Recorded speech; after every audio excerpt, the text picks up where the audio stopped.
All right, so I'm going to conclude the series on the Merkavah, the Ezekiel's first chapter of Ezekiel series, by sort of bringing us full circle and to what I think is probably the most salient point that I want to make, um, which is kind of where we started off. So if you remember, we started off with the whole thing of Nebuchadnezzar and the Babylonian captivity and what Ezekiel himself had gone through, the trauma and the tragedy of it all.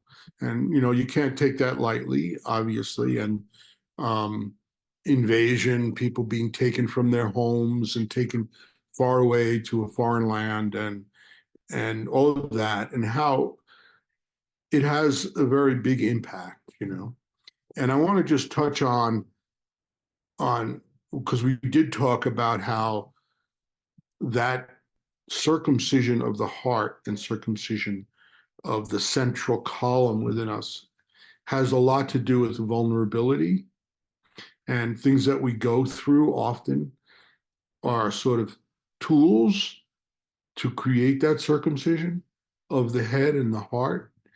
And so we finished the first chapter in our last lesson.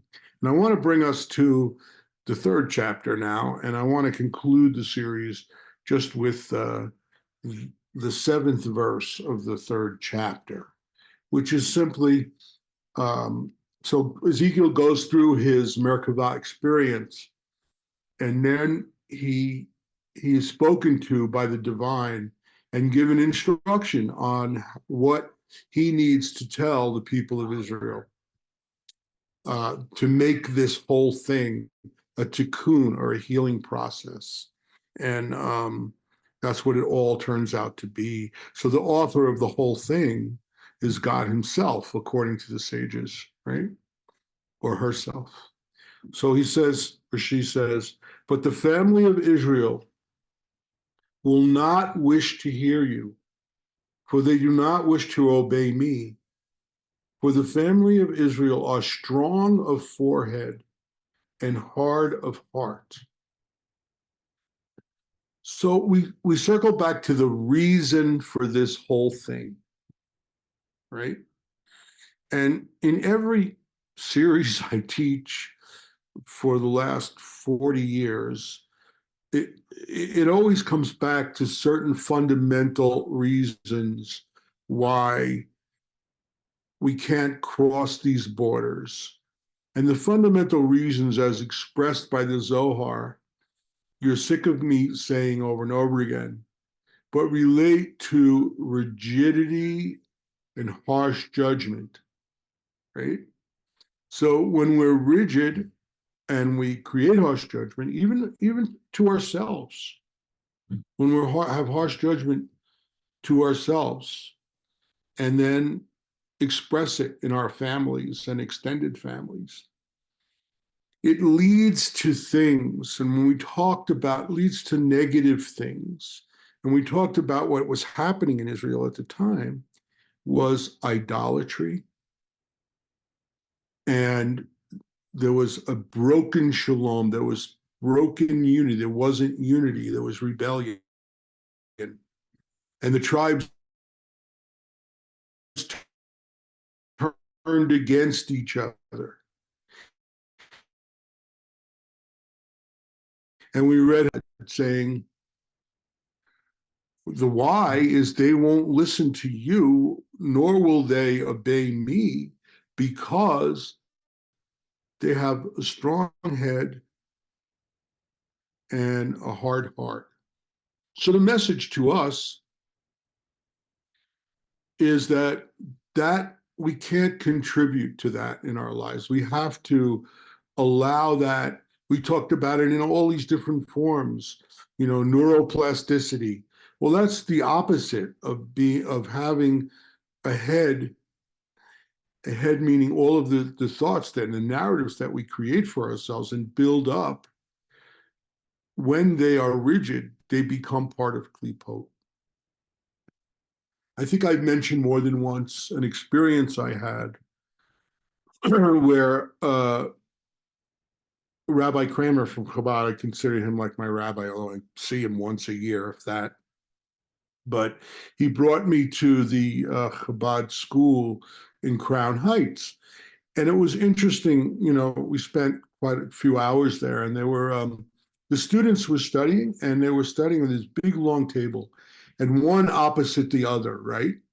So they would take a piece of the Torah or the Tanakh or some important literature, and they would each take an opposing view of it from one of the sages, like you know Rashi or Maimonides or whatever. There are always these opposing views. If you look any deeply into the literature of the Jewish religion, you'll see that there's all these different opinions about different things. And we talked in this series about unity and diversity, right? But one very practical way they were able to deal with this unity and diversity is by taking the opposite view. So they would take a Torah portion or a particular verse where let's say Rashi was saying one thing and Maimonides was saying, Rambam was saying another thing. And what they would do is they would argue for, I'd argue for Rashi, someone would argue for Maimonides, right? And they would be arguing for whatever, 15 minutes. Then they would switch and take the opposing view. This, I think, is interesting and could have really, really good benefits for us as people and as communities and as families and as countries, right? So we have so much division now, especially there's a lot of political division and all kinds of religious division and anti-Semitism creeping back and all these things like xenophobia, homophobia, all these phobias and the fears and this and that and the third. And I think in order to really firmly claim that we have an open mind, it's not enough to just have your own position and narrative and keep that. It just simply is not enough. Because if you view from the outside like a child would view parents fighting, right? Doesn't matter so much. When the child hears the parents fighting, let's say the mother says, take out the garbage, and the father doesn't take out the garbage, whatever, and they're arguing, the kid doesn't think who's right and wrong. A 4-year-old will just feel the negative energy of that argument because that's what's being created at that point, is the negative energy of that argument. I'm suggesting that it would be worthy. Let's say you're a theist. You're really like a very spiritual person. You believe in God, and your neighbor doesn't believe in God at all. He's atheist, right? And you're having a discussion with him. Why not say, hey, let's play a game. You argue for God, and I'll argue that there's no God. And that sounds silly, but if you're talking about politics, that's also very interesting, right? You could take the very conservative side, and the person could take a very progressive side and then switch. It's not necessarily, and most of the time probably wouldn't necessarily change your position. But what it will do, if you do it really well, and I noticed this with these rabbinical students, it allows you to have an understanding, a deeper respect and understanding of the person who has the opposite view. You may not agree with them still, but it's not like you're walking away saying, well, they're idiots or having some negative, disrespectful view. It's just something that I find interesting. And why am I bringing it up? Because really, the essence of it, Ezekiel is told many things that going forward in the book. There are a lot of things going on. We talked about idolatry. We talked about the disunity and the tribes fighting with one another. It was also a tremendous amount of sexual promiscuity, and even to the point where Ezekiel's told that the hedonistic Philistines, not to be confused with Palestinians, they're not the same people. The hedonistic Philistines were aghast at how lewd the family of Israel was behaving. So it's really an extreme thing, but it all comes back to the why comes back to this strong head and stiff heart. What does he say here? They do not wish to obey me, the family of Israel, because of a strong forehead and a hard heart. So I wanted to think about that. I wanted to ask you guys to think about that a little bit this week. Strong forehead and hard heart. And the idea of the circumcision of the middle column. The Sefer Yetzirah adds to this in verse 1, in chapter 1, verse 3, the circumcision of the tongue. So what happens when we have this rigidity and harsh judgment in our head and a stone heart is we begin to speak Lashon Hara and say negative things, right? It's just a natural way that things happen because it's like an evolutionary thing when you go down that path. And then also the circumcision of what is translated by Kaplan, the membrum, or your sexual, the actual, what is called a circumcision on the eighth day, the Brit Milah. Milah is circumcision. Brit means the agreement or the covenant or alliance. So Brit doesn't mean circumcision, but that's what most people think. Milah in Hebrew is the word for circumcision. And it has to do, the circumcision of the brain, of the heart, of the membrum, of the tongue, this whole central column. If you look at the word, it has to do with, and I'll be very brief, it has to do with the flow of Hakmah consciousness that's there in the mem and brought into that action of vulnerability in the yud and channeled through the lamed into our hey, which is our universal life energy. So if you look at the word milah, which is circumcision, I taught about this in the Sefer Yetzirah class, it has all that to do with the flow of pure divine consciousness. More that than any kind of physical act. And the ceremonial acts are always important, and they help us to experience better what this vulnerability is. So Ezekiel has this experience, and he has this Merkavah experience. And then he's told, look, the reason for this whole calamity is this rigidity, this stone heart, strong head, and they're not going to listen to you. But then he gives a very interesting clue, and I'll go further. I have made your face hard against their face, and your forehead hard against their forehead. Shamir-like,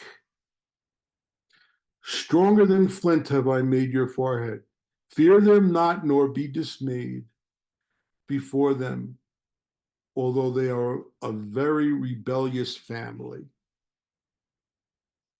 So this is interesting, Shamir-like.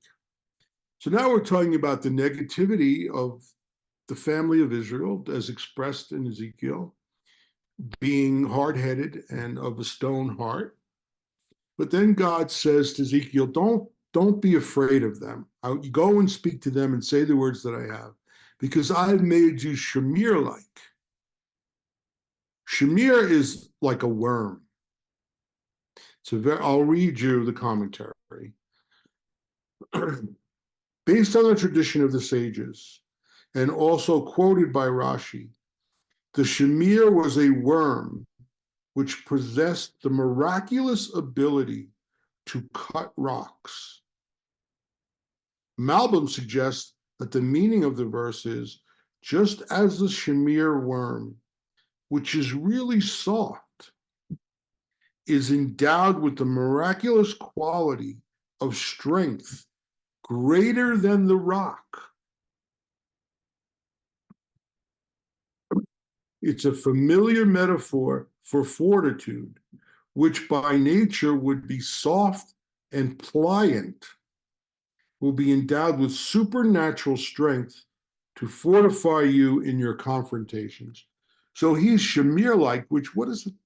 So we talked about these paradoxes in Ezekiel, and one of them we talked about was chazmal, remember? Chazmal in Hebrew means electricity, but the electricity is based on this paradox of silence at the same time as speaking. And we talked about how we experienced that in our meditation. Silence and thoughts at the same time. We're the silent witness to these thoughts. Thoughts are never our enemy in meditation. We're not trying to get rid of them. We're witnessing them. And that's the electricity of the running and returning while you are the silent observer. Now we have another paradox.